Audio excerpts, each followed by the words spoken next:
m'appelle Grégoire Osbold, j'ai 27 ans, je suis né à Paris 15e. Je suis issu d'une formation ultra bâtiment qui est un bac professionnel en maçonnerie que j'ai fait sur 2 ans. Et ensuite, une formation dispensée par la Fédération française du bâtiment et la CCI Isère, qui est l'ISCO, l'Institut supérieur de la construction.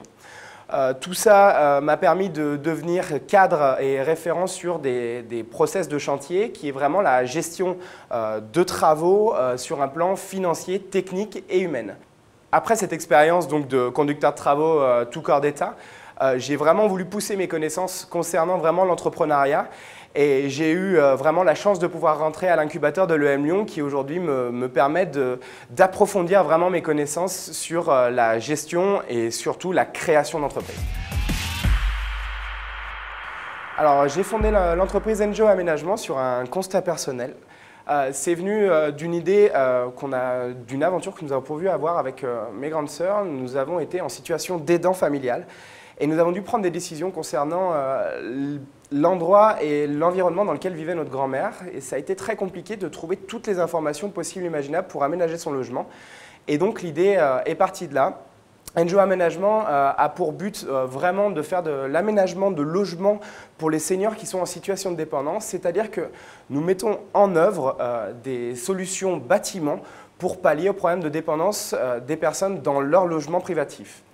Ça passe par 2 grandes étapes. La première étape qui est un diagnostic de conseil qui se fait en étroite relation avec un ergothérapeute et un conducteur de travaux en bâtiment qui va faire un diagnostic vraiment ultra généraliste et qui va permettre derrière de prodiguer des conseils d'aménagement.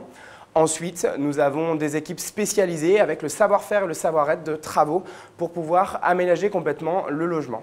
C'est vraiment une entreprise de bâtiment dédiée aux dépendances des personnes et aussi de leurs biens. Pour moi, l'entrepreneuriat, au tout départ, c'est mettre son savoir-faire et son savoir-être au service d'une idée. C'est-à-dire de pouvoir développer une idée, de l'emmener d'un point A à un point B.